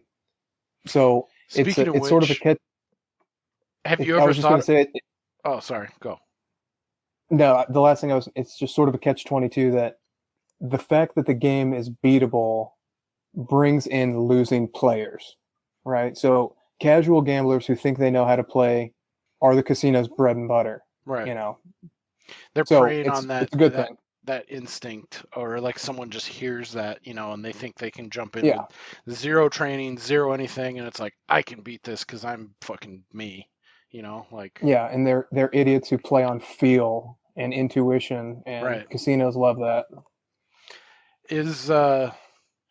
Are there any other games that you've seen, or like, I might try to branch out, or like, diversify your play at all, or is it just like nope, head down, just this? Yeah, you can. So you get into an area where blackjack in general and card counting specifically, it's so widely available. It's kind of the appeal. If you were to try to get into a more niche thing, like there are certain side bets that you can get an advantage on, but they're not everywhere. And well, so the difference between regular card counting and some of these other advantage plays is the amount of time it takes to find some of these other opportunities versus playing time. So there are other plays you can make where you have a higher edge, but it might take you 10 times as long to find. Does that make sense? Mm-hmm. So with blackjack, it's a small amount of scouting and a lot of playing time. Right. With some of these other things, assuming you have the knowledge on how to even do them, it's a shit ton of scouting and much less playing time. Right. So that would take a certain kind of mindset, like people that are more into that side of the thing would make more sense. Yeah. Like a guy who's like a football or baseball fan is like a stat guy versus a guy that like wants to see home runs and like wants the live experience and just enjoys the game overall. Outside of, or separate of like the statistical rabbit hole you can go down in nerdery. I think it's about time we got to start winding this sucker down. Is there anything else topical or that you can think of that you wanted to touch on? Or no, I don't want to beat a dead horse. I mean, I'm sure more little stories will come up just in like normal conversation as things spark memory. Yeah, I know we didn't get into a ton of anecdotes, but yeah, maybe we can come back to like and sprinkle them in. Maybe not do a dedicated episode on, but I'm sure like you even said you forgot, you had to go back and like think or look at your records of, and things jumped out, like, oh yeah, that fucking weird thing happened. Like I can leave you with one just to kind of finish this out. That was pretty funny. So I mentioned earlier that the first casino I'd ever got kicked out of was in Las Vegas on that trip. And I wasn't spreading very much at all because I was still just like in practice mode. But this casino is a shithole, and it's off strip, and let's just say their clientele has an interesting relationship with the law. So it is just it's a shithole. That's the only way to describe it. And Big dogs, t-shirts, and house shoes. Oh god, it's like gangbanger central. Oh, okay. And you know, of all colors of the rainbow, I'm not making this like a black, white, Asian, whatever. It's like all different flavors of just the absolute thuggiest gangsters. And so I'm playing in this casino. I'd never been kicked out before, and I wasn't spreading very much at all, and I was just playing. But I went on a pretty good run, and I was winning.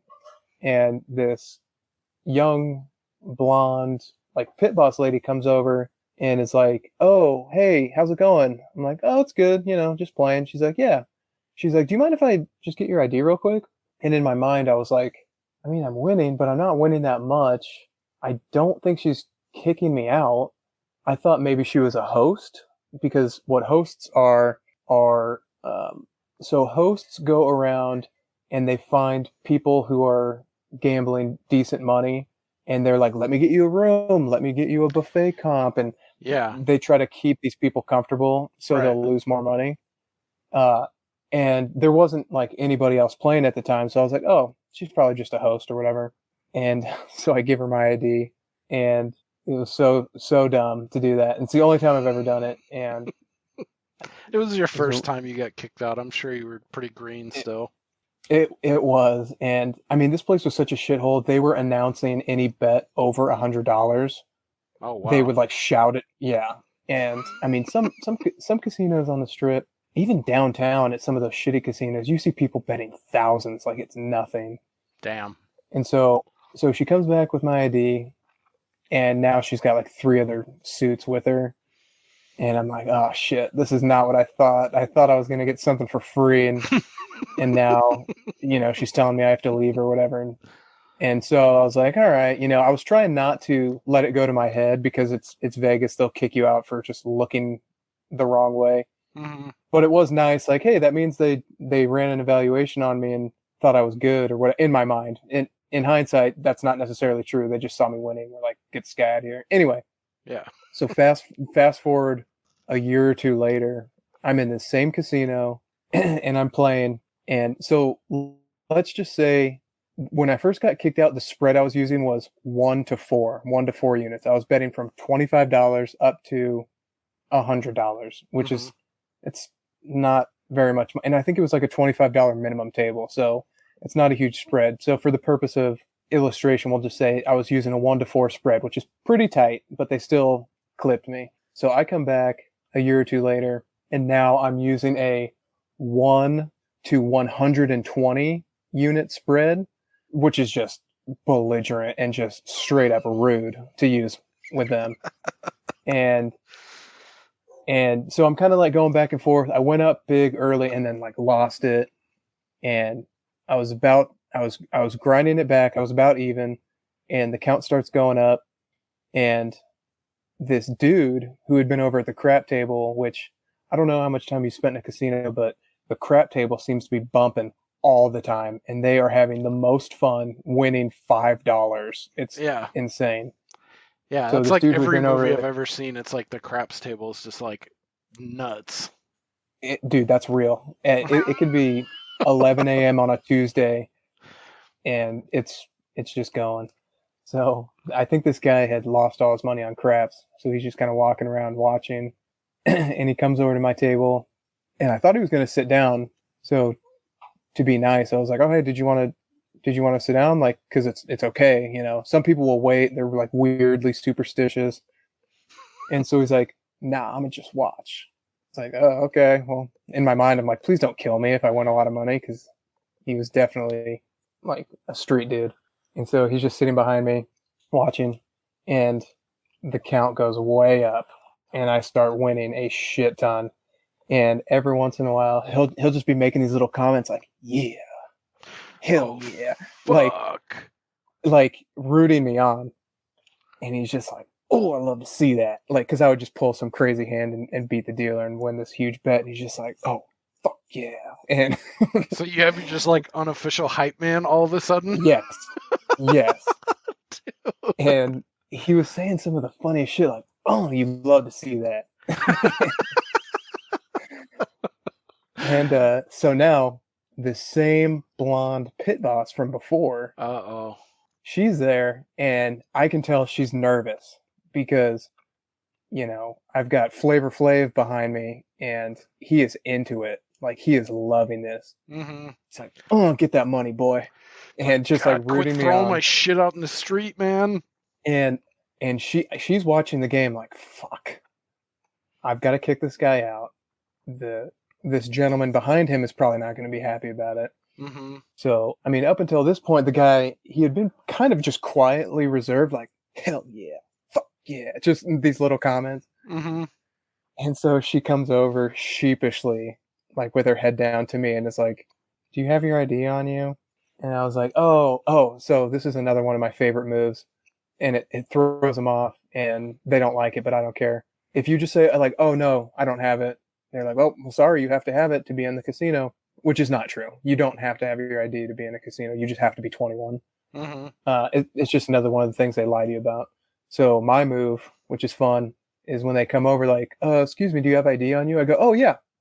And then they're like, well, can I see it? It's like, oh, no, you don't need to see it. No, you don't need to see it.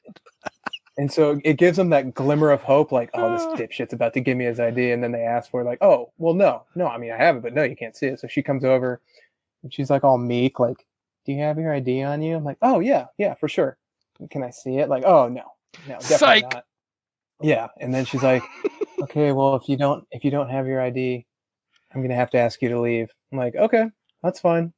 And she's like, go ahead and color up. And so I ask her about the cage or whatever. And she's like, no problem. I could tell she just doesn't want to make a scene. Right. Because I've got this one-man fan club behind me. Yeah. And so to sort of ham it up a little bit, I like push my chips in, and the dealer's coloring me up. And I turn to the guy behind me, and I shrug and like throw my hands up, like, the fuck? And he's like, what's going on? He starts to get pissed. I'm like, they're not going to let me play anymore. And so he looks at the woman. He's like, why? Because he winning? And she's like, no, it's just a policy of if he doesn't have ID. And he's like, man, this is some bullshit. Just because he winning, you all kick him out? And I'm just sitting there like, yes, eat it, bitch. He's fighting your battles for you. That's awesome. Yeah, and so I'm amping him up a little bit. Like, I know it's fucked up. Yes, horse shit. It is bullshit. Yeah. And he's like, oh man, that ain't cool. You know, dude, that's awesome. Hey, you know, the more I think about it, those are my quarters. Why? Because he winning? I will never forget that. That's awesome. Yeah, so that's going to conclude part 2 on card counting. Maybe we'll try to think of it and sprinkle in some anecdotes down the road, or if there's popular demand, let us know what you thought of the show. I don't know how much more we could wring out of this, but maybe we'll entertain it, I suppose. But yeah, let us know, or if you have any other comments, hit us up at waxingtheporpoise.com. And also, if you want to check us out on social media, we're at Instagram, Waxing the Porpoise, and Twitter at Waxing the Porp. We actually we have our first review.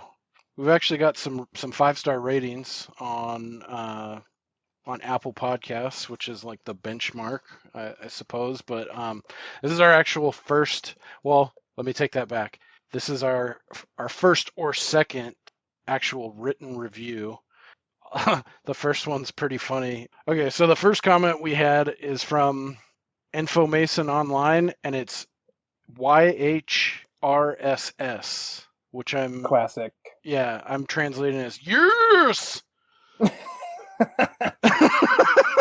Like hell yeah, and that was for episode 2 on Jason Simpson. So thank you. YHRSS. Yeah. Are you sure it wasn't like someone Like a stroking cat out. walked across a keyboard or something. Yeah, it could have been. The dude's just like, I like this episode sucked.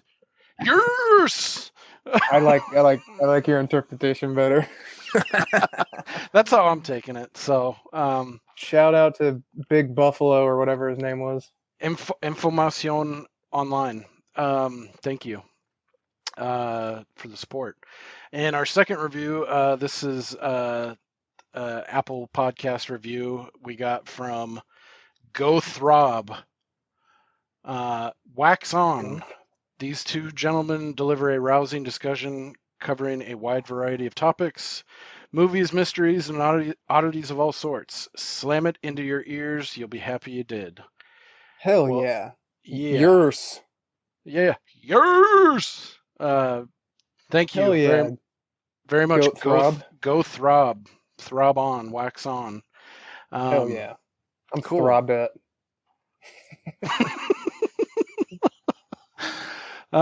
Cool. So yeah, that's it for this episode.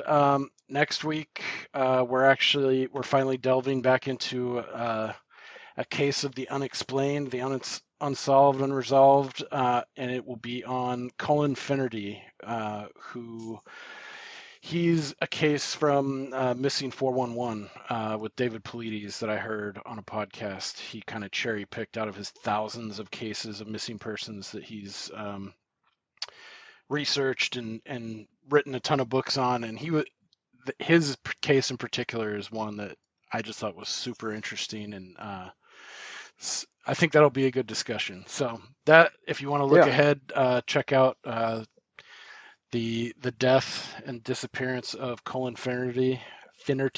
That's who we'll be talking about next week. So until then, thanks again for joining us.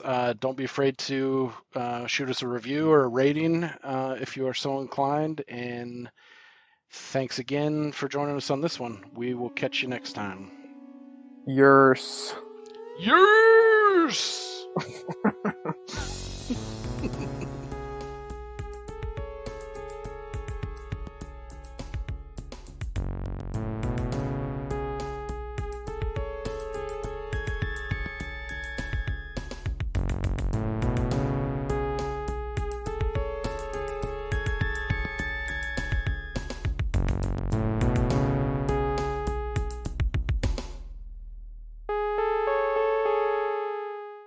Mr. Son of a Bitch, let's play some cards.